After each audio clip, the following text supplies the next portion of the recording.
ભરૂચમાં મોંઘવારીના મુદ્દે કોંગ્રેસનો હલ્લાબોલ, લારી પર એક્ટિવા મૂકી અનોખો વિરોધ, કાર્યકરોની અટકાયત।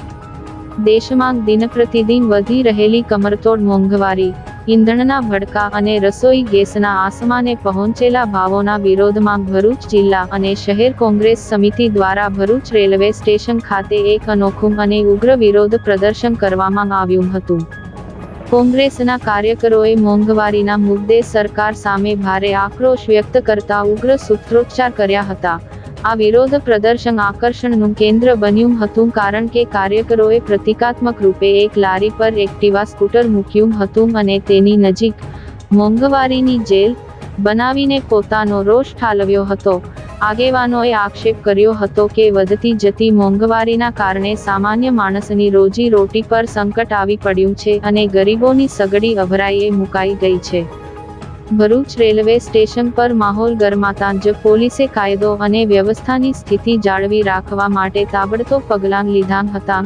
પોલીસે વિરોધ પ્રદર્શનમાં ઉપસ્થિત ભરૂચ જિલ્લા કોંગ્રેસ પ્રમુખ રાજેન્દ્રસિંહ રણા, શહેર પ્રમુખ સલીમ અમદાવાદી તેમજ કોંગ્રેસ મહિલા મોરચાની બહેનો સહિત અનેક અગ્રણી કાર્યકરોની સ્થળ પરથી અટકાયત કરી હતી।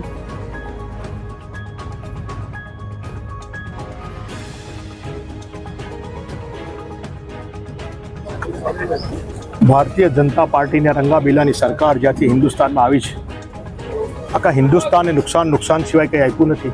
બસ ધાર્મિક લાગણી ઉભાવી અને સત્તાનું સિંહાસન હાસિલ કરવું એની સિવાય કંઈ નથી। આજે 300 ગણી મોંઘવારી લોકો પર થોપી દીધી છે પોતાના વહીવટી અનાવરતને કારણે।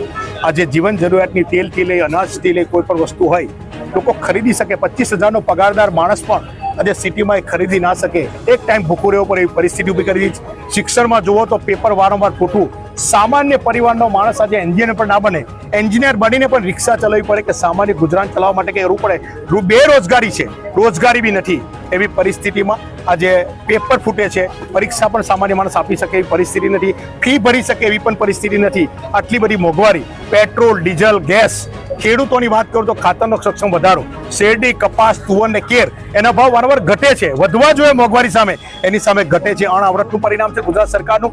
એની સામે આજે ખેડૂતોના નવસારી કે સુરત હોય તેના 58 ને 50 લાખ એક પુલ ઉભો કરવાના ઇલેક્ટ્રિકના આપે છે, ભરૂચ જિલ્લામાં પ્રવેશે તો એમને જંત્રી દેખાય છે અને 2 ને 5 લાખ રૂપિયા સૌરાષ્ટ્રથી લઈને આપવામાં ખેડૂતોને કરે છે। ખેડૂતોની માગણી છે કે એક પુલના 1 કરોડ રૂપિયા યા 30,000 રૂપિયા માસિક કે 50,000 માસિક ભાડું આપવું જોઈએ। એની સામે ઉગ્ર આંદોલન 15 તારીખે થઈ રહ્યું છે। ભરૂચ જિલ્લાના 100 થી વધુ ટ્રેક્ટરો એમાં ભાગ લઈ રહેલા છે। ત્યારે એની સામે આજે જિલ્લા શહેર કોંગ્રેસ સમિતિએ હલ્લાબોલનો કાર્યક્રમ અમે આપેલો હતો। એની સામે પોલીસના દમન કરી ભારતીય જનતા પાર્ટીના ઇશારે આજે અમારી ધરપકડ કરવામાં આવેલી છે। એની સામે અમે સખત વિરોધ નોંધાવીએ છીએ અને આગામી દિવસોમાં આનાથી પણ જલદ કાર્યક્રમ અમે આપીશું।